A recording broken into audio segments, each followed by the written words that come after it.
Hello दोस्तों, welcome back to our channel. आप सभी का स्वागत है आपके अपने चैनल आर्य ऑफिशियल क्लासेस में। आज हम लोग आदर्शवाद, प्रकृतिवाद और प्रयोजनवाद के बारे में तीन के तीन हैं जल्दी जल्दी से एक बार देख लेंगे, क्योंकि एग्जाम का टाइम है, लास्ट रिवीजन फास्ट होना चाहिए। चलिए शुरुआत करते हैं। पहले नंबर पे देखिए, हम लोग बात करेंगे आदर्शवाद की, जिसको हम आइडियलिज्म बोलते हैं। आदर्शवाद में विचारों को, आदर्शों को, मूल्यों को और प्रत्ययों पर अधिक बल दिया जाता है। जो लोग विचार पर, आदर्श पर, मूल्य पर और प्रत्यय पर अधिक बल देते थे, उनको हम लोग आदर्शवादी फिलॉसफर या आदर्शवादी दार्शनिक के नाम से जानते हैं। अब देखो, क्योंकि विचारों पर जब कोई ध्यान देगा ज़्यादा, या फिर प्रत्ययों पर ज़्यादा ध्यान देगा, या मूल्यों पर या आदर्शों पर, तो उसी के आगे हम वाद लगा करके वो भी उन्हें बोल सकते हैं। जैसे विचारों पर ज़्यादा ध्यान देगा तो विचारवादी भी तो बोला जा सकता है। तो देखो, हम इसे विचारवाद भी कहते हैं। प्रत्ययों पर ज़्यादा ध्यान देने वाला है तो प्रत्ययवाद भी बोल सकते हैं, मूल्यवाद भी बोल सकते हैं, और आदर्शवाद तो होता ही है। तो इसे हमें याद रखना है कि आदर्शवादी वे होते हैं जो मूल्यों पर, आधारों जो है आदर्शों पर, उसके बाद प्रत्ययों पर, और मेरे भाई क्या, विचारों पर सबसे ज़्यादा बल देते हैं। ठीक है, आगे देखेंगे कि आदर्शवाद जो है आइडलिज्म से बना है, जिसका अर्थ होता है, दो शब्दों से मिलकर ये बना है, एक तो आइडल और एक इज्म। इज्म का मतलब होता है वाद, और आइडल का मतलब होता है विचार। तो ये हो गया विचार और ये हो गया वाद, विचारवाद। ठीक है, अर्थात हम ये बोल सकते हैं कि वह दार्शनिक जो विचारधारा को ही केंद्रीय तत्व मानते हैं। वो मानते हैं कि जो सेंटर वाली चीज़ें हैं वो सारी की सारी विचारधाराएं हैं। किसी चीज़ का सेंटर ही सबसे ज़्यादा पावरफुल होता है, पता है तुम्हें। तो अगर सेंटर में हमने किसी को विचार को रखा है, तो वो पूरा क्षेत्र विचार पर चलेगा, और विचार पर जब चलेगा तो वो पूरा विचारवादी या विचारधारा पर आधारित हो जाएगा। तो इस तरीके हम इसे याद कर सकते हैं कि विचार को क्या मानते हैं, ये केंद्रीय तत्व मानते हैं। अगर हम बात करें जीएस रास इसके संबंध में क्या बोलते हैं, एक बार बड़े ध्यान से सुनना। जीएस रास कहते हैं कि अगर हम आदर्शवादी दर्शन की बात करें तो इसके बहुत सारे रूप हैं, लेकिन हम सारे रूप अलग अलग नहीं पढ़ सकते हैं, इसलिए हम इन सबका आधारभूत निचोड़, यानी इन सबको एक सिंपल तरीके से समझाएं। अगर मतलब पूरे का एक निचोड़ देख लिया जाए, जैसे नहीं तुमने देखा भी होगा कि लास्ट टाइम हम लोग क्रैश कोर्स करते हैं। क्रैश कोर्स का मतलब ये होता है कि पूरे चैप्टर का निचोड़ क्या है, मतलब पूरे चैप्टर का अर्थ क्या है। तो ऐसे ही इन्होंने क्या बताया कि पूरा आदर्शवादी में तो बहुत सारे विविध रूप हैं, लेकिन अगर इसका आधारभूत निचोड़ दिखाया जाए तो वो सिर्फ इतना होता है कि विश्व में जो उत्पादन है वो या तो मन है और साथ ही साथ वो आत्मा है। तो मन और आत्मा ही होता है। अब ये करता क्या है मेरे भाई, ये आध्यात्मिक स्वरूप जो है उसी को वास्तविक मानता है, सत्य मानता है, बाकी बोलता है जो भी है सब मिथ्या है और झूठ है। तो इनके अकॉर्डिंग जो वास्तविक सत्य है वो केवल और केवल आध्यात्मिक स्वरूप ही है। विश्व का उत्पादन क्या होता है, मन तथा आत्मा होता है। किसके अकॉर्डिंग, आदर्शवादियों के अकॉर्डिंग। अगर हम बात करें आदर्शवादी विचारधाराओं की, तो आदर्शवादी विचारधारा में लोग ये मानते हैं कि शिक्षा जो है वो केवल परिष्कृत और सरल बना करके हमारे अंदर मानवता बनाती है, मानवता का पाठ में पढ़ाती है, जिससे अच्छे कार्य की तरफ हम क्या हो सकें, अग्रसित हो सकें, उन्मुख हो सकें। यानी आदर्शवादी विचारधारा के अनुसार शिक्षा मानव के परिष्कृत और सरल बनाती है। क्या करती है, परिष्कृत और सरल बना करके मानवता का पाठ पढ़ाती है, अच्छे काम की ओर हमें क्या करती है, उन्मुख करती है। लेकिन भैया यहीं पे जब कांट से पूछा गया कि भैया आप बताओ शिक्षा क्या होती है, कांट बोलते हैं तुम लोग क्या सोचते हो कि केवल सफलता प्राप्त करना ही शिक्षा है। हम लोगों के अकॉर्डिंग क्या है कि हम लोग बढ़िया एजुकेशन प्राप्त करेंगे, उसके बाद हम लोगों की नौकरी लगेगी, बढ़िया पैसा पैदा करेंगे, खूब सफल हो जाए, सक्सेस हो जाए, देन। कांट बोलते हैं ये शिक्षा नहीं होती है। इनके हिसाब से इस जगत में सफलता प्राप्त करने की योग्यता की प्राप्ति से ही शिक्षा नहीं होती है। वो कहते हैं शिक्षा तो वो होती है जो आपके अंदर ह्यूमैनिटी लाती है, मानवता लाती है। ठीक है, मानवता के आदर्श लाती है, सामाजिक जीवन की तैयारी आपकी करवाती है कि किस तरीके आपको सोशल लाइफ अपनी जीनी है। वो नॉलेज अगर आपके पास है, मैनर्स हैं आपके पास, जो आपका कल्चर उसको आपने बढ़िया तरीके से संजो के रखा है, वो सारा एजुकेशन है, ना कि सिर्फ ये कि आप सक्सेस हो जाओ। किसके अकॉर्डिंग, कांट के अकॉर्डिंग। मैं ऊपर ऊपर से बढ़िया लैंग्वेज में एकदम शुद्ध समझा रहा हूँ, बता रहा हूँ। ठीक है, तो इसको अपने हिसाब से लिखना आपको सेम टू सेम ऐसा ही है, लेकिन मैं जो समझा रहा हूँ उसे समझना बिल्कुल आराम से है। अगले नंबर पर अगर हम बात करें फ्रॉबल, फ्रॉबल क्या बोलते हैं, फ्रॉबल कहते हैं भैया कि जो शिक्षा होती है वो जीवन में सतत विकास की प्रक्रिया है। बिल्कुल सही है। ये हमें क्या करती है, भौतिक ज्ञान प्रदान करती है, जितनी भी फिजिकल नॉलेज होती है वो हमें प्रदान करती है। और इस भौतिक ज्ञान से प्रदान होने से क्या होता है कि हमारे अंदर आध्यात्मिक ज्ञान की ओर ये हमको ले जाती है, और अंत में जाकर के ईश्वर से ये एक के स्थापित कराती है। यानी पहले तो ये हमको सारे के सारे भौतिक ज्ञान मिलते हैं इससे, फिर जब हमारा ज्ञान बढ़ जाता है और जैसे जैसे हम ज़्यादा अत्यधिक ज्ञानी होते चले जा रहे हैं तो हम आध्यात्म में एंटर करते हैं, और जैसे हम आध्यात्मिक हो जाते हैं तो हम और ईश्वर जो है उनके अंदर एक बॉन्ड बन जाता है उनके बीच में। यानी हम लोगों में क्या होता है, एक के स्थापित हो जाता है। बात समझ में आ गई। एक वाद पे ये भैया देखो कर रहे हैं कि एक के स्थापित हो जाता है, यहीं पे अनेक वाद पे कौन मेरे भाई करता है, अनेकवाद का जो है ये किस में रहती है बढ़ावा, या फिर अधिक बल दिया जाता है, वो दिया जाता है प्रयोजनवाद में। याद रखिएगा, बड़ी इंपॉर्टेंट चीज़ है। अगले नंबर पे हम बात करने वाले हैं अरस्तु की। अरस्तु बोलते हैं कि शिक्षा का उद्देश्य एक तो नैतिक और दूसरा वैदिक जो है बौद्धिक सद्गुणों का आधार बनाना होता है। व्यक्ति को ऐसे श्रेष्ठतम मूल्यों से अलंकृत करना जिससे कि मानवता के लिए वो आवश्यक है, और यह धारणा ही आदर्शवाद का प्रतिरूप है। इनका मानना यह है कि शिक्षा में हमें नैतिक और बौद्धिक सद्गुणों का आधार बना के रखना चाहिए, और श्रेष्ठतम मूल्यों से ही हमें क्या करती है, जो है अलंकृत करती है। अलंकृत का मतलब होता है सुशोभित करना, ठीक है, शोभित करना, सुशोभित करना मतलब सजाना एक तरीके से, ठीक है, आभूषणों से सजाना, अलंकृत करना, अलंकार करना, ठीक है। अगले नंबर पे देखिएगा भैया, आदर्शवाद व्यक्ति को उन्नयन पर बल देता है, ये बात आपको याद रखनी है।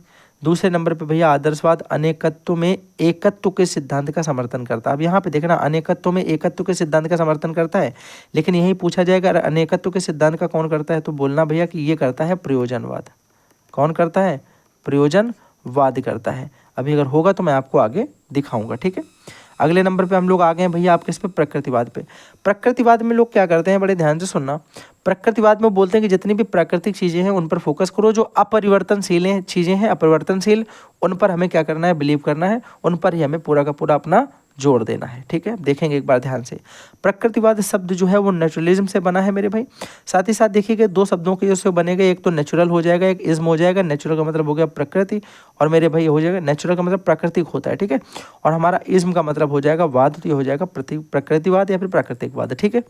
अब यहाँ पे बड़े ध्यान से सुनना, जेम्स वार्ड के अनुसार प्रकृतिवाद वह सिद्धांत है जो प्रकृति को ईश्वर से पृथक करता है। इस पूरे नेचर को ईश्वर से अलग करने का काम कौन कर रहा है, प्रकृतिवाद। एक बात समझ पाए, ईश्वर से दूर होकर सारी बातें हो रही हैं यहाँ पे। आत्मा को पदार्थ के अधीन करता है, जो आत्मा है उससे बोल रहा है कि ये भाई मैटरलेस है, पदार्थ से अधीन है, पदार्थ से विहीन है। दूसरा नंबर, और अपरिवर्तनशील नियमों को सर्वोच्चता प्रदान करता है। ये उन्हें प्रदान करता है सर्वोच्चता जो चेंज नहीं होते, अनचेंज्ड है, अपरिवर्तनशील है। बात समझ में आई। आगे हम लोग अगर बात करें तो प्रकृतिवाद शिक्षा को स्वाभाविक विकास की प्रक्रिया मानते हैं। ये मानते हैं कि शिक्षा स्वाभाविक विकास की प्रक्रिया है, और शिक्षा सतत विकास की प्रक्रिया कौन मानता है, प्रकृतिवाद नहीं मानता है भैया, वो मानता है हमारा क्या भाई, आदर्शवाद, ठीक है। जॉन डीवी, किसका था भैया, जॉन डीवी का तो था, नहीं सॉरी, फ्रॉबेल का था आई थिंक, ठीक है। अब इस विचारधारा के अनुसार शिक्षा वह साधन है जो मनुष्य को उसी की प्रकृति के अनुरूप विकास करने में और जीवन व्यतीत करने में मदद प्रदान करती है, या योग्य बनाती है।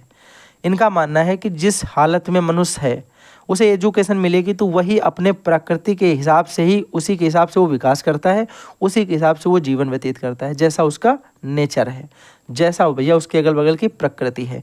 तो प्रकृति के हिसाब से वो अपना विकास करता है, प्रकृति के हिसाब से वो अपना जीवन व्यतीत करता है। किसके अकॉर्डिंग है, ये प्रकृतिवादी शिक्षा को स्वाभाविक विकास की प्रक्रिया मानते हैं। आगे अगर हम लोग बात करें यहाँ पे रूसो के हिसाब से, रूसो क्या है, रूसो बोलते हैं कि सच्ची शिक्षा वह होती है जो व्यक्ति के अंदर से स्फुटित होती है, मतलब उसके अंतर्निहित शक्तियों को बाहर प्रकट करे, उसके अंदर जो पहले से निहित है उसको वो बाहर बता पाए, वही एजुकेशन है। तो वो मानते हैं कि इसकी जो अंतर्निहित शक्तियां हैं उनको अभिव्यक्त करना ही क्या है, रियल शिक्षा है। देखा जाए तो स्वामी विवेकानंद की डेफिनेशन सेम टू सेम तो शिक्षा के लिए थी। स्वामी विवेकानंद की डेफिनेशन भी तो सेम टू सेम है कि मनुष्य के अंतर्निहित शक्तियों को बाहर प्रकट करना ही शिक्षा होता है, ठीक है ना। तो रूसो भी बोलते हैं कि सच्ची शिक्षा वही है जो स्वामी विवेकानंद की डेफिनेशन है, ऐसे याद कर लो, ठीक है। हर्बर्ट स्पेंसर के हिसाब से क्या है शिक्षा, ये बोलते हैं कि शिक्षा से आशय ऐसा होता है अंतर शक्तियों से जो बाह्य जीवन के साथ समन्वय स्थापित कर सकें। ये बोलते हैं कि मनुष्य के अंदर जो शक्तियाँ होती हैं और जो बाहर जीवन में घटित हो रहा है, उन दोनों को एक साथ में अगर एडजस्टमेंट करना सीख जाए इंसान, तो वो बढ़िया एजुकेटेड इंसान है, उसके अंदर शिक्षा है, ठीक है। क्या करना सीख जाए कि उसके अंतर्निहित शक्तियों को बाह्य की जो शक्तियाँ हैं या बाह्य जो आपका शक्तियाँ, बाहरी शक्तियाँ चल रही हैं, जीवन चल रहा है, उसके साथ आपको समन्वय करना आ जाए, यही एजुकेशन है, ठीक है। नेक्स्ट देखिएगा, प्रकृतिवाद के मुख्य सिद्धांत भी कुछ होते हैं। ये केवल और केवल विज्ञान का ही ज्ञान मानते हैं, मानते हैं कि विज्ञान जो है वही सही ज्ञान है, ठीक है, बाकी सब ऐसी बातें हैं। समस्त ज्ञान का आधार ये मानते हैं जन्मजात प्रवृत्तियाँ और इंद्रियों को। संसार को मानते हैं कि एक बहुत बड़ी मशीन है ये, जिसमें हम सब लोग वर्कर की तरह काम कर रहे हैं, ठीक है, क्योंकि भौतिक रूप से ये चीज़ों को देखते हैं, ये देखते हैं कि प्राकृतिक रूप से चीज़ें कैसी हैं, ठीक है। अगले नंबर पे देखो भैया, ज्ञान और सत्य का आधार भी ये क्या बोलते हैं कि इंद्रियों का अनुभव ही है। इंद्रियों पे इन्होंने फोकस किया है, ये देखो एक बार। उसके बाद प्रत्येक वस्तु जो है वो प्रकृति से उत्पन्न होती है, प्रकृति में ही विलीन हो जाती है। बताती है कि हर चीज़ नेचुरल, मेरे भाई नेचर से ही बनता है, नेचर में ही उसका एंड हो जाता है, ख़त्म हो जाता है। विकास की प्रक्रिया मस्तिष्क की एक घटना मानते हैं कि मस्तिष्क की एक घटना है, केवल विकास की प्रक्रिया।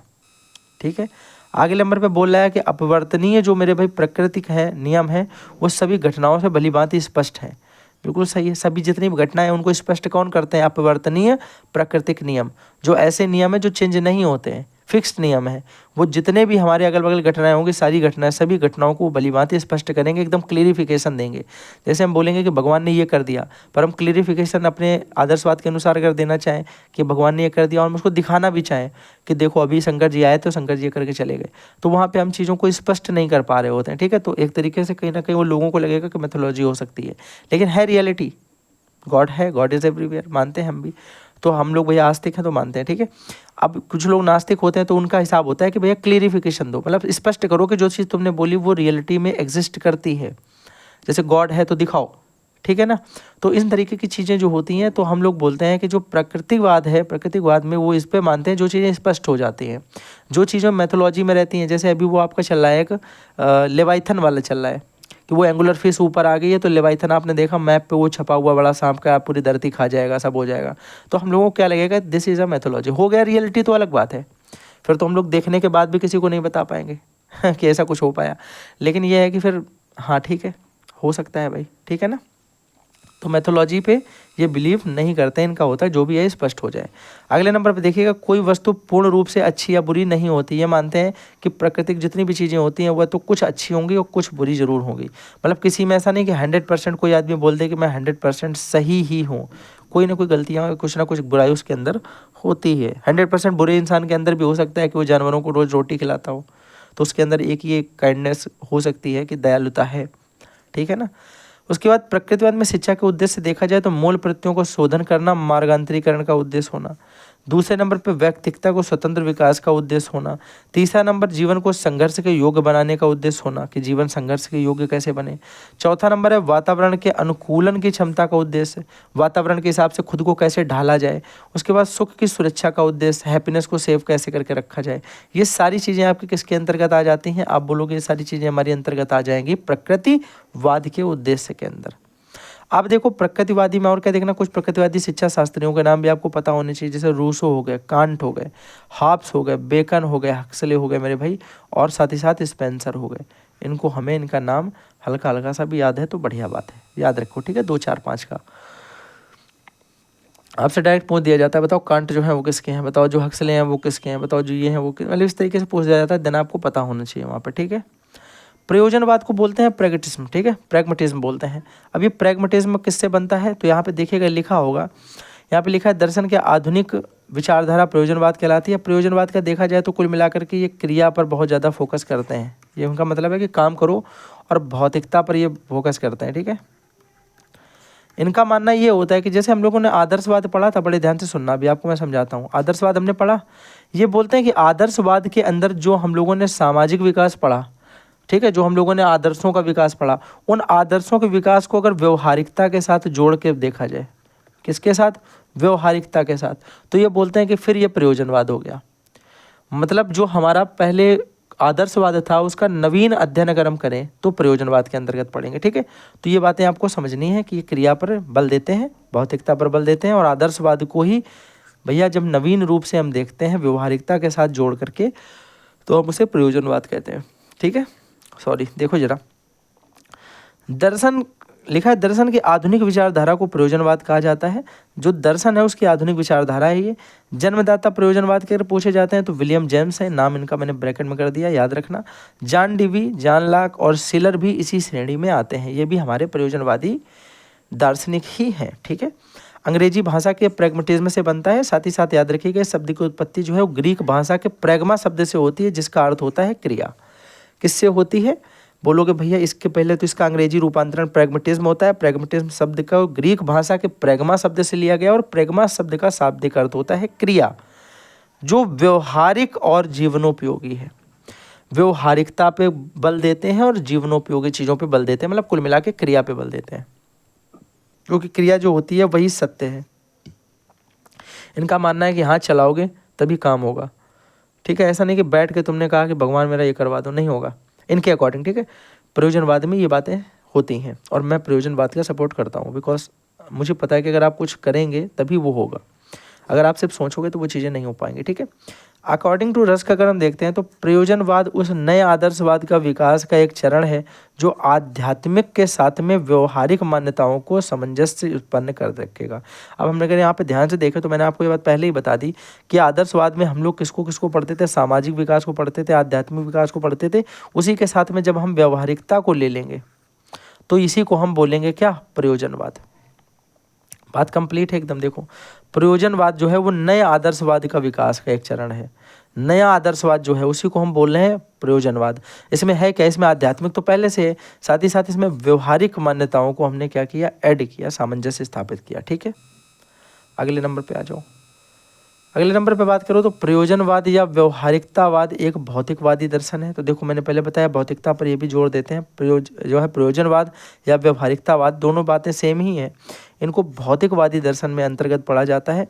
अंग्रेजी भाषा की ये प्रैग्मेटिज्म से बने हैं। ये गलत लिखा है, यहाँ पे यू हटा देना, ये प्रैग्मेटिज्म से बने हैं, प्रैग्मेटिज्म कहा जाता है। और भैया प्रैग्मेटिज्म किससे बना था, ग्रीक भाषा का कौन सा शब्द था, प्रैग्मा। ठीक है, याद रखिएगा ये सारी बातें, प्रैग्मा से बना जिसका अर्थ होता है क्रिया। ठीक है, ये बात हमने पढ़ ली है ऑलरेडी, प्रैग्मा। ठीक है, अब देखना जरा, प्रयोजनवाद दर्शन में वह शाखा है जो इसके पूर्व सिद्ध सत्य को स्वीकार नहीं करती। ये कहती तुमने बहुत पहले कुछ सिद्ध कर लिया था, कि प्रूव कर लिया कि हाँ ये होता था, तुमने कहा कि भैया ऐसे करके पहले आदमी उड़ जाता था, हम नहीं मानेंगे। मेरा मानना है कि मेरे सामने दिखा उड़ के। ठीक है, तो ये आंखों देखकर विश्वास करते हैं। इनके अनुसार सत्य का मूल्य व्यवहारिक है, क्योंकि मानवीय आवश्यकताओं की पूर्ति और मानवीय समस्याओं के समाधान के लिए सत्य की अवधारणा निहित होती है। ठीक है, तो इन्होंने क्या बोला, इनके हिसाब से जो पूर्व सिद्ध आपकी चीज़ें होंगी उन पर ही इनको विश्वास नहीं होता, ये उस पर स्वीकार ही नहीं करते उसको। ये बोलते कि नहीं ठीक है, ये तुमने बोल दिया चलो मान लिया, पर लेकिन हमें मानना नहीं है। तुमने बोला तो वहाँ सामने दिल रखने के लिए बोल दिया कि हाँ हाँ हूँ कर दिया, बस तुमसे बाद में तुम चलेगा कि भाई क्या ही बात करते यार, ये पहले इंसान उड़ता था, ये कोई बात है। तो इस तरीके से पूर्व स्वीकार चीज़ों पे कभी उनको स्वीकार ही नहीं करते हैं, पूर्व सिद्ध चीज़ों को। इनका मानना कि अभी तुम सिद्ध करो, प्रूव करके दिखाओ कि अच्छा, तो बोलोगे हाँ ठीक है, तो है फिर।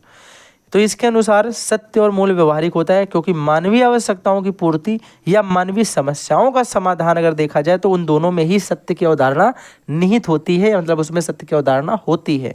चाहे हम किसी मानवीय आवश्यकताओं की पूर्ति की बात करें, चाहे हम किसी मानवीय समस्या के हल की बात करें।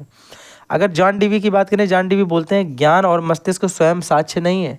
ये मानते हैं कि ज्ञान और मस्तिष्क जो होते हैं वो क्या अपने आप वर्क कर लेंगे। तुम्हारे पास मस्तिष्क है, एपीजे अब्दुल कलाम के पास भी मस्तिष्क था, उनको जितना नॉलेज था, उनका जितना आईक्यू था, तुम्हारा क्यों नहीं। अगर वो खुद ही काम कर पाता तो मस्तिष्क खुद में अपने आप को इंटेलिजेंट ना बना ले। तो हमेशा ये सिर्फ एक साधन होता है जिसको आप साधन का प्रयोग करके खुद को अपग्रेड करते हैं। ठीक है, ये बात समझ गए ना एकदम, बोलोगे हाँ। हमने कहा इन्होंने मानवीय समस्याओं को हल करने के लिए वैज्ञानिक विधि को उपयुक्त माना है। तो मैंने कहा पहले ही बोला इसको कि ये फिजिकल है, भौतिकवाद पे भरोसा रखता है, भौतिकवादी दर्शन के अंतर्गत आता है, इसलिए ये भी सारा साइंटिफिक ही चलेगा, साइंस वाली चीज़ों को ध्यान देगा, व्यवहारिकता पे भी जोर देगा। अब नंबर अगले पे मेरे भाई देखो क्या लिखा है, इस विचारधारा के अनुसार क्या होता है। इस विचारधारा के अनुसार शिक्षा अनुभवों का पुनर्निर्माण करने वाली प्रक्रिया है। ये बोलता है कि भैया जो शिक्षा है, देखना ध्यान से, इन्होंने दो चीज़ें बोली। एक तो बोला कि शिक्षा जो है पुनर्निर्माण करने वाली प्रक्रियाएं हैं, और दूसरा इन्होंने बोला कि जो सामाजिक जीवन होता है ना, सामाजिक जीवन, उसको कुशलता से जीने में भी शिक्षा की आवश्यकता होती है, उसकी कुशलता के लिए भी शिक्षा की आवश्यकता होती है। तो दोनों पॉइंट को पढ़ेंगे। पहला तो इस विचारधारा के अनुसार अनुभवों का पुनर्विचार या पुनर्रचना करना ही शिक्षा की प्रक्रिया है। उसके बाद दूसरा हमने क्या पढ़ा, इसके अंतर्गत शिक्षा सामाजिक जीवन का आधार है। जो सामाजिक जीवन होता है उसका आधार ही शिक्षा होती है।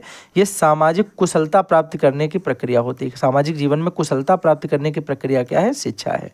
ये मैंने बात आपको दोनों पहले ही बता दी। ठीक है, अब हम बात करते हैं प्रयोजनवादी शिक्षा का उद्देश्य क्या होता है। बड़े ध्यान से सुनना, प्रयोजनवादी शिक्षा के उद्देश्य की अगर बात करते हैं तो पहले नंबर पे तो मूल्यों का निर्माण का उद्देश्य होता है, दूसरे नंबर पे बालक के विकास का उद्देश्य है, नंबर 3 पे सामाजिक व्यवस्था की योग्यता का उद्देश्य है, नंबर 4 पे गतिशील निर्देशन का उद्देश्य है।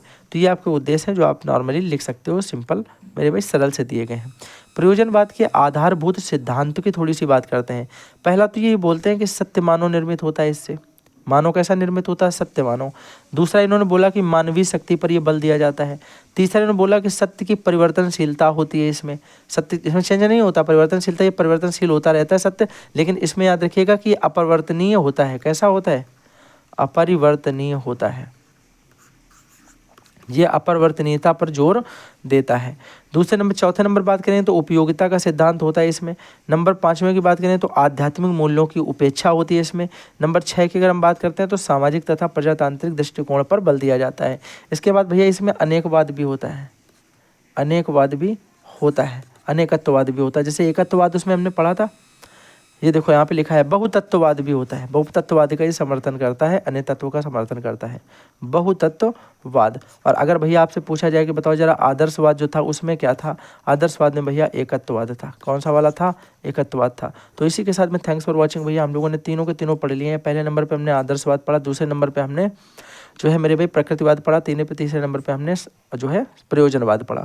आदर्शवाद में हमने किस पे जोर दिया था, बताएगा कोई? आप बोलोगे भैया आदर्शवाद पे देखो, एक तो आदर्श शब्द ही लिखा तो आदर्श पे जोर देंगे, दूसरे नंबर पे भैया विचार पे जोर देंगे, फिर हम मूल्य पे जोर देंगे और फिर भैया मूल्यों पर जोर देंगे। और भैया मूल्यों के साथ में अधिला है, ठीक है। मूल्यों के साथ भैया जरा बता दो 1 2 3, और चौथा भैया क्या था? प्रत्ययवाद भी बोलते थे, तो प्रत्ययों पर जोर देंगे। तो इसीलिए हम इसे प्रत्ययवाद, विचारवाद या फिर आदर्शवाद तीनों ही बोल सकते हैं, चारों ही बोल सकते हैं, ठीक है। अगर हम दूसरे नंबर पे बात करें भैया, हमने कौन सा पढ़ा? प्रकृतिवाद। ये प्राकृतिक चीज़ों पर जोर दिया जाता है इसमें, ठीक है। किस में जोर दिया जाता है? प्राकृतिक चीज़ों पे। अब अगर बात करूँ भैया प्रकृतिवाद पे, और हम किस पे जोर देते हैं भैया? हम जो सामाजिक जीवन है उस पर जोर देते हैं, ठीक है ना। अगर हम लोग बात करें तीसरे नंबर की, इस पर हम किस पे जोर देते हैं भैया? बताओ, प्रयोजनवाद पे। जल्दी से कोई बताएगा? प्रयोजनवाद पे किस पे जोर दिया जाता है? आप बोलोगे भैया ये सिंपल सी बात है, ये क्रिया पर जोर देते हैं और ये मानते हैं कि जो विज्ञान प्रूव करेगा वही रियल है, बाकी सारी बातें तो चलती रहती हैं अपनी, ठीक है ना। इसी के साथ में थैंक्स फॉर वॉचिंग भाई, मिलते हैं फिर अगली किसी क्लास के साथ में। 2x पे मत करना, मैंने ऑलरेडी इतनी स्पीड में पढ़ाया है कि 21 से 22 मिनट में पूरी क्लास खत्म हो गई है। इसके बाद भी 2x करोगे, इतनी स्पीड में चलेगा, समझ में ही नहीं आएगा। तो चलो इसी के साथ में थैंक्स फॉर वॉचिंग। वीडियो में नए हो तो वीडियो को लाइक कर देना, बिना कहे भैया शेयर कर देना दोस्तों के साथ में, और भैया क्या कर लेना, चैनल को सब्सक्राइब कर लेना। चलिए बाय बाय।